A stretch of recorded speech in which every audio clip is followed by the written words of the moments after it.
Xin chào tất cả các bạn nha, chào tất cả các anh chị em nha. Hôm nay mình ở nhà, hôm nay mưa gió ở nhà rảnh, mình sẽ làm một cái món gan lợn nấu trong quả bí.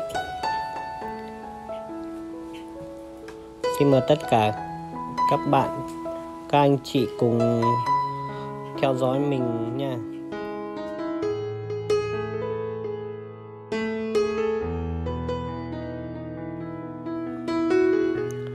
Đây là một cái miếng gan lợn mình mua được hôm trước, mình để trong tủ lạnh. Hôm nay mưa thì mình lôi ra dùng, làm thử cho các bạn cùng thưởng thức.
Đây giờ thì mình đã thái xong, mình cho thêm ít gia vị vào nhé các bạn nha. Đây là tỏi, cho thêm ít ớt vào nữa.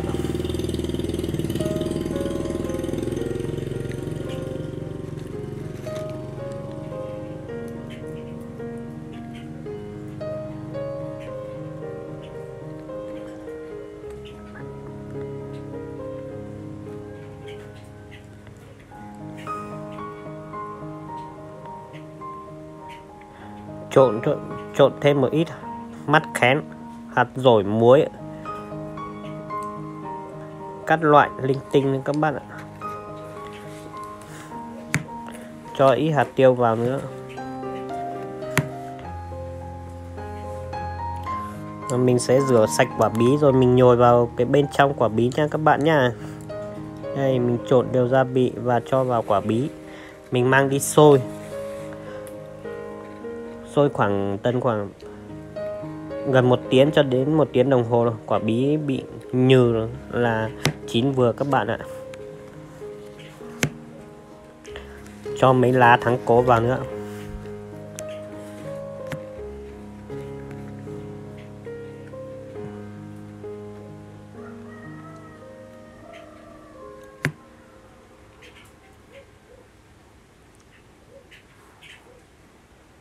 Mình không có nồi cách thủy nên là mình làm thủ công như thế này thôi nha các bạn nha.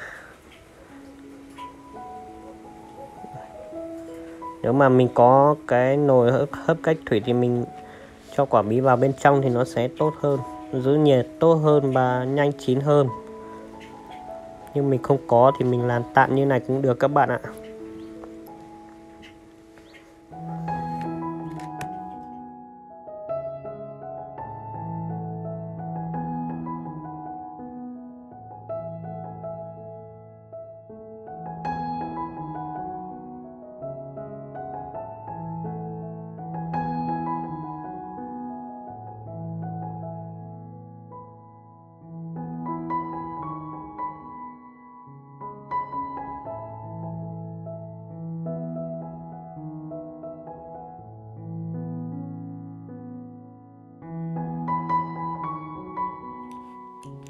Trong lúc chờ đợi thì mình cũng cắt ớt để làm nước chấm các bạn ạ. Cho thêm lát tỏi. Và gia vị cũng như lúc đấy thôi, hạt tiêu này, muối này, mắt khén, hạt dổi, các loại linh tinh. Chuẩn bị rượu nha các bạn nha. Đây là rượu táo mèo của bên Tây Bắc ạ. Rượu này rất là thơm. Đây, sau khoảng một thời gian thì mình sẽ mở lại xem nó đã chín chưa. Được tầm khoảng 30 phút hơn rồi. Nó vẫn chưa chín các bạn ạ. Chắc là mình sẽ đảo qua rồi chờ thêm khoảng 20 phút nữa, 10-20 phút nữa.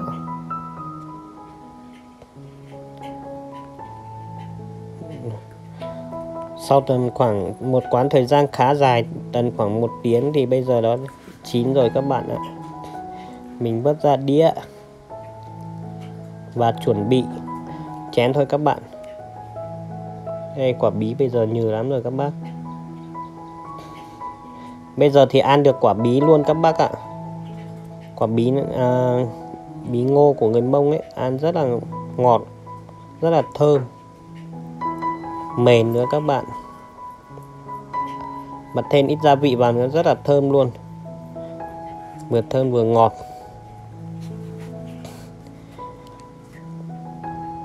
Bạn nào đang xem cái video này của em thì em xin mời lên cùng em ăn luôn nha.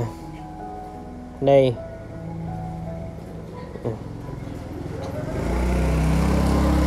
khá là ngon các bạn ạ.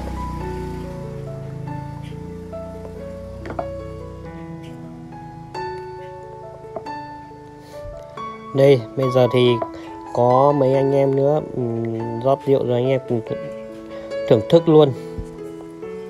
Xem thành quả của mình hôm nay nó có đỉnh không các bác, các bạn.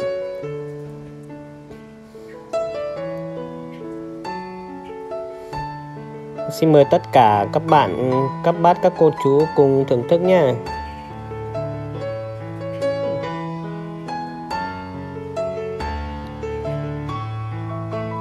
Nào anh em rót rượu đi nào.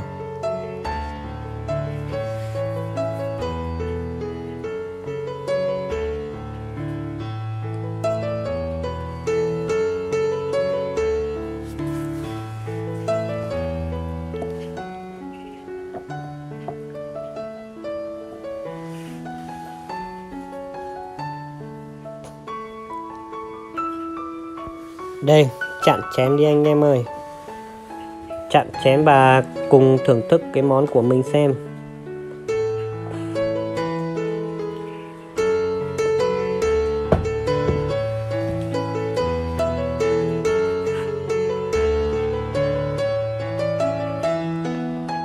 Rượu thơm lắm, rượu ngon lắm các bạn ơi. Đây, mời anh em đi, tự nhiên nhá.